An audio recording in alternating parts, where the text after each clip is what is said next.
उसे देख डीके भी जोर जोर से हंसने लगा। आखिर में डीके ने कहा, तुम्हें कितने पैसों की जरूरत है? मैं दे देता हूं। चेक मैं अकरम के ऑफिस से री इशू करवा लूंगा। मुझे अभी 1 करोड़ रुपए चाहिए। बचे 49 करोड़ मेरे नए अकाउंट में डलवा देना, अभिनव ने कहा। और ये सुन डीके उसके लिए पैसे लेने चला गया। उसके जाते ही अभिनव बलराज के पास आया और बोला, एक बात बताओ, ये अलायना के बारे में तुम कुछ जानते हो क्या?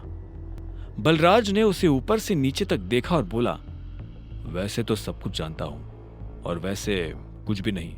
मेरा मतलब है, तुम्हें पता है मेरा क्या मतलब है? बस उसे अपनी तरफ से चिढ़ने का या गुस्सा होने का मौका मत देना। वैसे अब तुम्हें गाड़ी की जरूरत है। मैं अपने मैनेजर को बोल रहा हूं, यहां से सीधा ग्लोब मोटर्स जाओ। वहां तुम्हारी गाड़ी तुम्हारा इंतजार कर रही है। अभी पैसे मैं भर रहा हूं, बाद में जब तुम गद्दी संभालोगे तो मुझे डबल दे देना। यह सुनते ही अभिनव जोर जोर से हंसने लगा। उसने बैंक से पैसे लिए बाहर आया और एक टैक्सी बुक करके सीधा ग्लोब मोटर्स के लिए निकल पड़ा। जल्दबाजी में वो बलराज से यह पूछना ही भूल गया था कि बलराज ने उसके लिए कौन सी गाड़ी बुक की थी। जैसे ही वो अंदर गया तो उसने देखा कि शोरूम का मैनेजर दरवाजे पर खड़ा होकर किसी का इंतजार कर रहा था। उसने अभिनव को देखते ही पूछा, अभिनव गढ़वाल? मैं ही हूं, अभिनव गढ़वाल। यह सुनते ही वहां रिसेप्शन पर खड़ी दोनों लड़कियों के होश उड़ गए, लेकिन मैनेजर को अभिनव को देख कोई झटका नहीं लगा। बलराज ने उसे पहले ही बता दिया था कि अभिनव दिखने में कैसा था।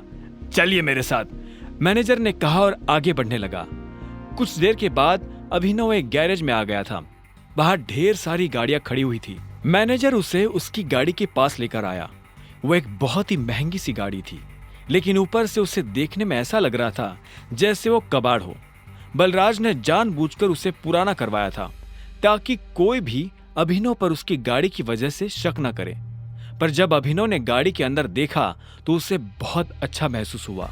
मैनेजर ने कहा, मैं गाड़ी के पेपर्स रेडी करवाता हूं, आप तब तक गाड़ी देख लीजिए। मैनेजर वहां से निकला और अभिनव ड्राइविंग सीट पर बैठने के लिए बढ़ने लगा, पर इससे पहले कि वो बैठ पाता उसे पीछे से एक आवाज आई, हेलो। यह आवाज एक लड़की की थी।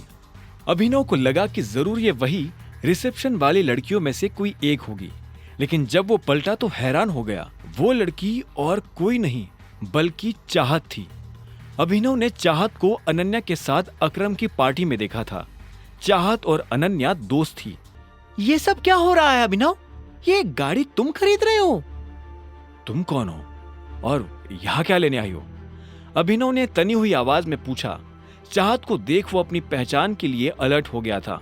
चाहत उसके सवाल पर मुस्कुराई और मीठी सी आवाज में बोली, मैं चाहत हूं, तुम्हारी बीवी की दोस्त, और ये सवाल तो मुझे तुमसे करना चाहिए।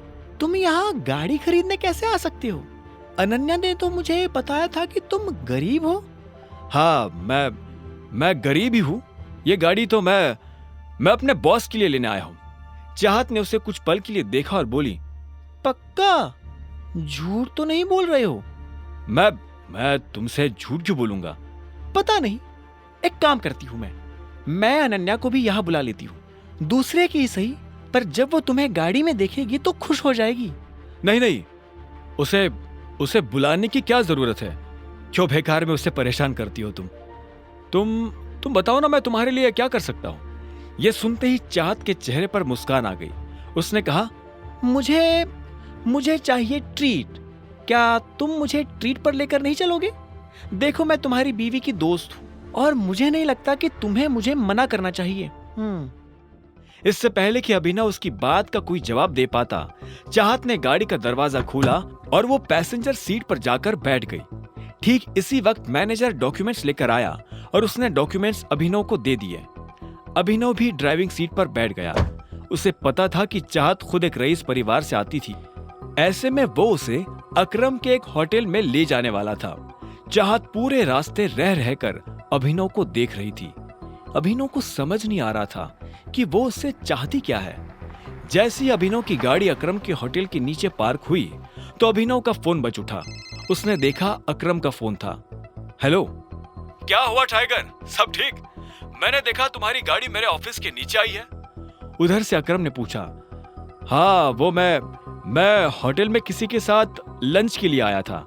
हाँ वो तो मैं देख ही रहा हूँ। जरा ऊपर आओ, मैं तुम्हें अपना वीआईपी कार्ड दे देता हूँ ताकि तुम दोनों को वीआईपी ट्रीटमेंट मिले। अकरम ने मुस्कुराते हुए कहा। अभिनव ने फोन रखा और पलटा तो पाया कि चाहत उसके पीछे खड़ी थी। चले? हाँ नहीं, तुम एक मिनट यही रुको, मुझे थोड़ा काम है, मैं वो निपटा कर आता हूं, अभिनव ने कहा। और इससे पहले कि चाहत कुछ कहती, अभिनव वहां से निकल गया। चाहत उसे जाते हुए देख रही थी। वो अच्छी तरह से जानती थी कि ये अकरम का ऑफिस है, लेकिन अभिनव वहां क्या करने जा रहा था और उसे किसने फोन कर ऊपर बुलाया था। चाहत को अभिनव पर शक हो रहा था। अब आगे क्या होने वाला था? आगे की कहानी जानने के लिए देखें अगला एपिसोड सिर्फ पॉकेट एफएम के यूट्यूब चैनल पर, और द रिटर्न ऑफ टाइगर के सारे एपिसोड्स को सुनने के लिए डिस्क्रिप्शन में दी लिंक से डाउनलोड करें पॉकेट एफएम ऐप।